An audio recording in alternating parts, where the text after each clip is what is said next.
Kaboom! And just like that, that is how you get the achievement. So the other day I was scrolling through YouTube Shorts when I came across a short saying one of the hardest achievements to get in Hearts of Iron 4 is this one. Plutonium, which is nuking Denmark as Sweden. Now, as you guys can see, I personally have unlocked it. I am one of the 1.6% who have got this achievement, and it is a lot easier than you think. This video, I'm going to show you how to get it.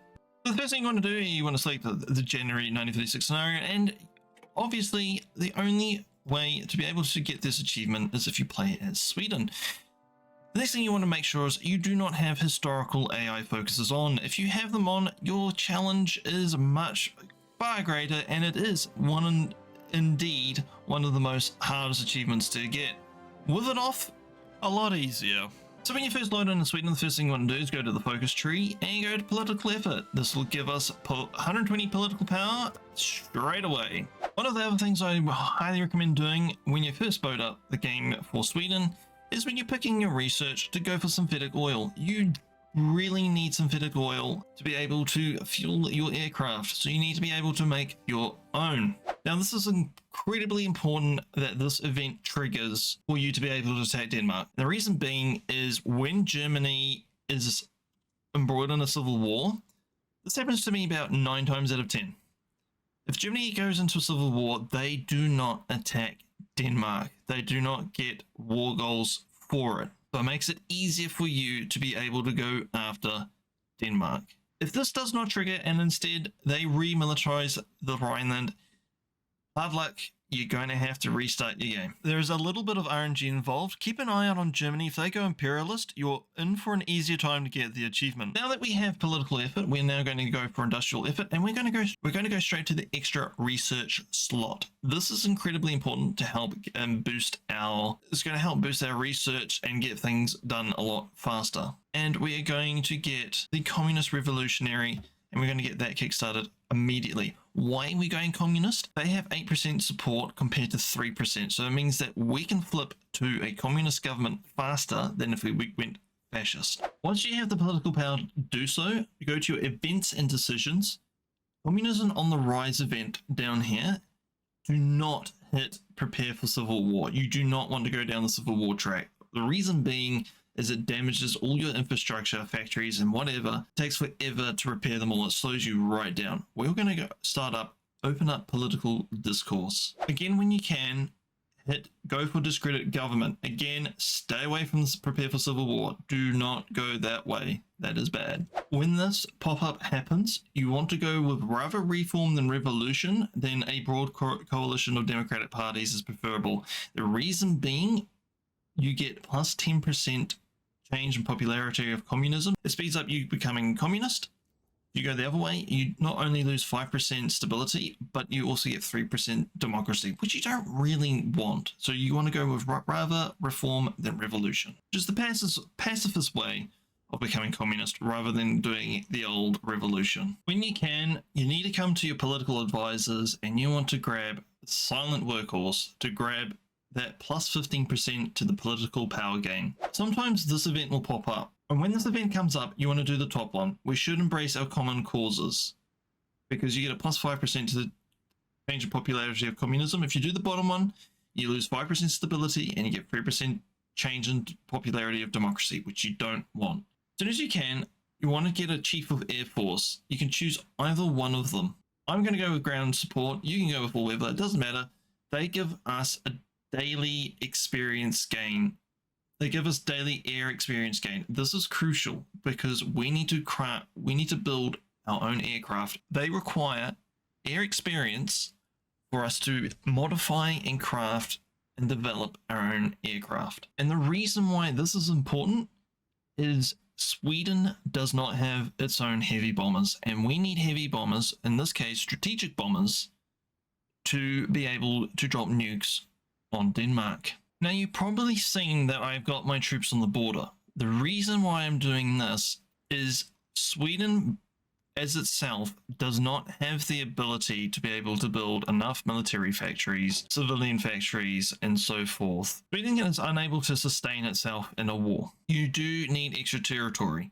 Taking Norway is a surefire way of getting more core territories and the more manpower for you to be able to wage a war on Denmark and get that oh so elusive achievement. As soon as you can see here, we've got 55% popularity for the Communist Party of Sweden. As soon as you have 100 political power, you want to come straight to the communism on the rise and hold a national referendum. But bam, we're now the Folkhemmet. We are Communist Sweden. And as soon as we can, once we get enough political power, we are going to attack Norway. Now that we can do it, we can now start justifying a war goal against Norway. The idea is to only go after at least one of these territories. The reason being, the more you add, the longer it's going to take. Just go for the one. It will only take 240 days. Once you've completed all the armament efforts and the infrastructure and the extra research slot, I highly recommend going for the nuclear effort. This will reduce the time penalty for nuclear technology by 2 years. Nuclear technology, we can start researching in 1940. We automatically get a two-year reduction, and we can start researching it as soon as we finish the focus for it. All right, as soon as this new division gets into position, we're going to declare war on Norway. We're not going to be protecting our entire border. The reason being is this whole area here does not count towards our capitulation, whereas this area here counts towards Norway's capitulation. Always very important to declare war on Norway as soon as you possibly can. That way, they don't get any guaranteed independence from any of the major powers. Have that guy go for a little bit of a push towards Stavanger. Have a look at the war score. Yep, they're close to capitulation. You are not being counted, so I'm going to race you up to Narvik. And just like that, we've capitulated the entirety of Norway, and we're going to capture all their territories. Submit. And we also going to take their entire navy. Boom. Okay, some time has passed. We are now in 1946 as we had to wait on the research and development of the nuclear bombs, and we are now in a position to be ready to use them. I have all my planes already preset to fly air superiority over this region. And here you go. In 3, 2, 1, we've clicked the button. And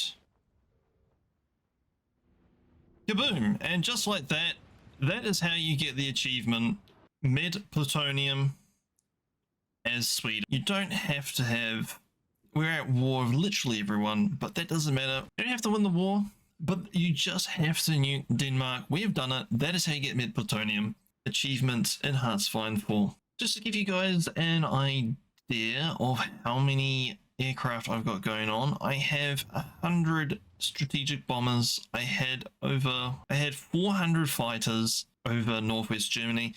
Because I already preset the orders for air superiority over northwest Germany, you can get in really quick and do your strategic strike. If you happen to be in a situation like I am, in which Germany went democratic, you have to make sure you've got all the orders preset prior to you hitting that declare war button and making gosh darn sure that you have enough nuclear bombs. I hope this guide helped you guys out how to get Plutonium. Just make sure that you've got historical focuses turned off. Make sure your game is in Iron Man mode.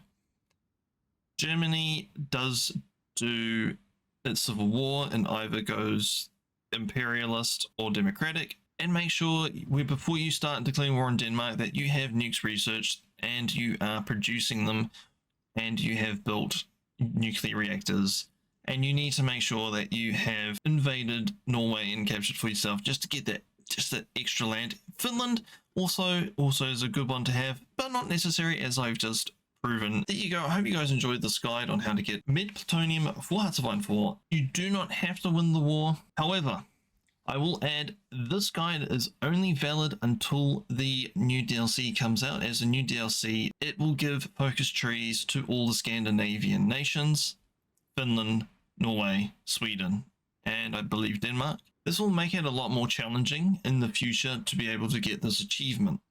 So get in now whilst you can to get this achievement with this hopefully helpful guide on how to get Med Plutonium and become one of the 1.6% who've actually got this achievement. As always, I've been your host, Firecat. You have been watching Hearthstone 4 and how to get that achievement guide. And until next time, take care.